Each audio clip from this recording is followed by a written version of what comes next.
Jeff Esper. Thank you.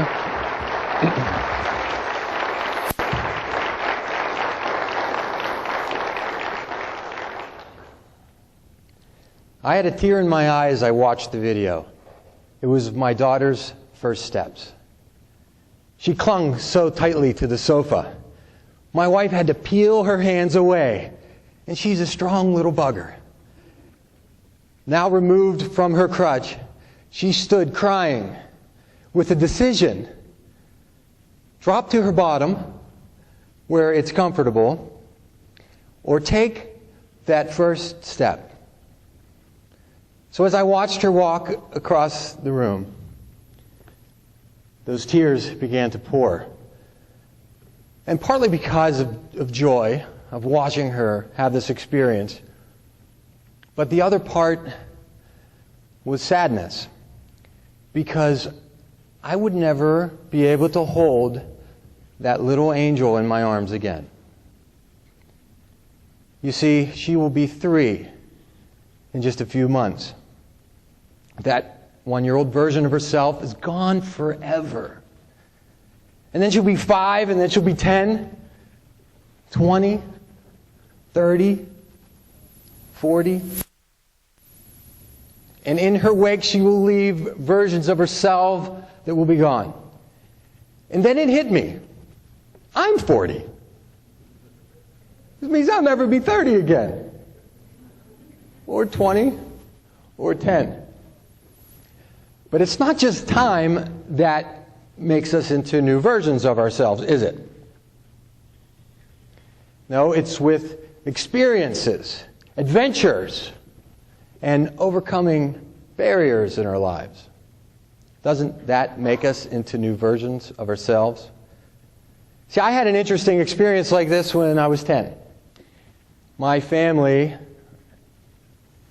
we were on a camping trip with some family friends, and there were 4 of us kids. And we all decided to go down to the river by the swimming hole. So my older brother and I were accompanied by Matthew and Jill, who are family friends. And when we got to the water, it was beautiful. There was a gentle waterfall flowing over an edge. The water was crystal clear, with rocks surrounding it, and the sunlight was glistening.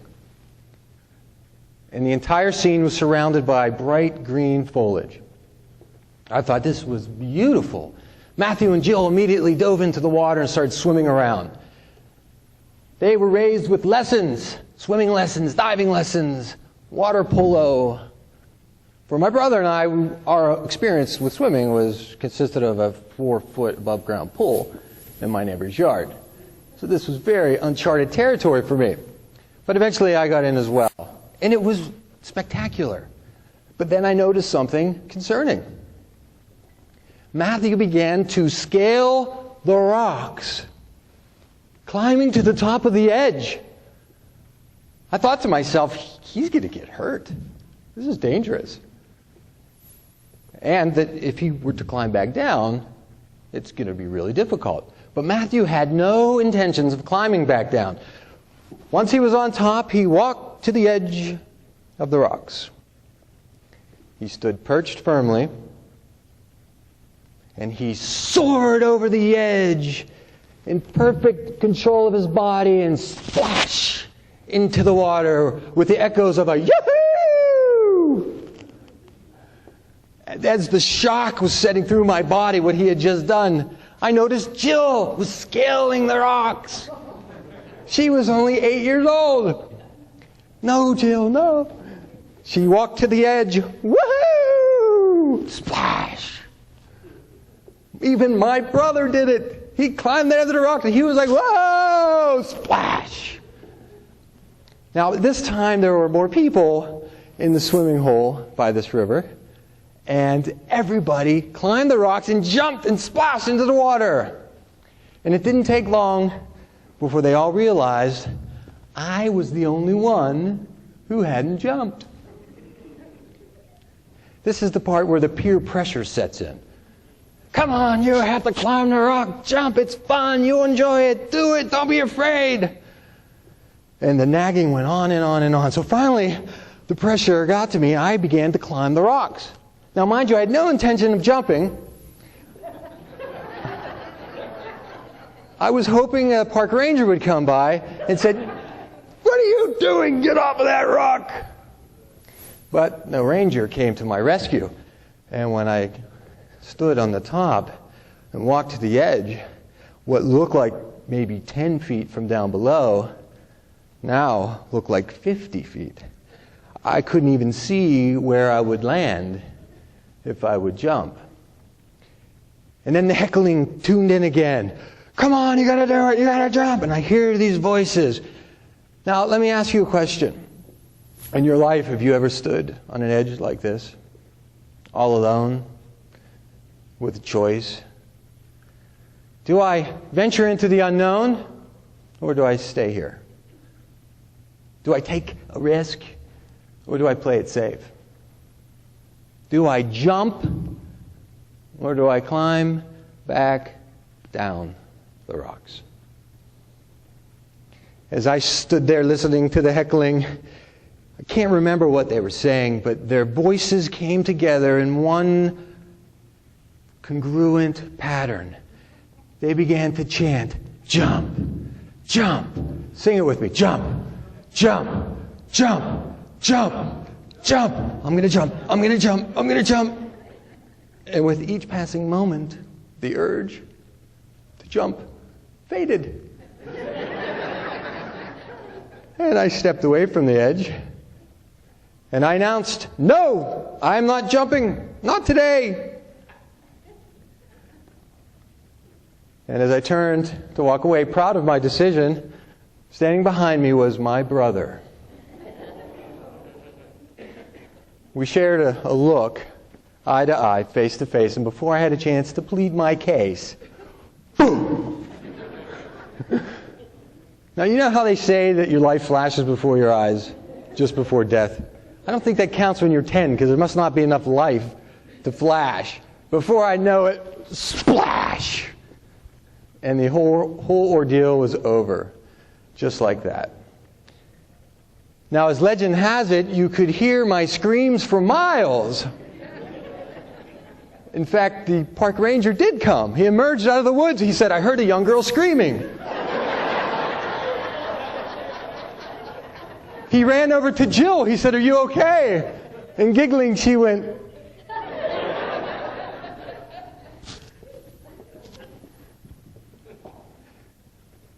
I was happy it was over, but I was angry at myself for not jumping on my own, and I was certainly angry at my brother for pushing me. I didn't say much the rest of the day. My parents noticed that, and they came and said, "What's the matter? You haven't said a word since you were swimming." But this wasn't their issue. This was between me and my brother. So later that night, I confronted him. "Joey, what were you doing? You could have killed me." I wasn't going to kill you. Yes, I could have hit a rock. I could have died. Do you hate me that much?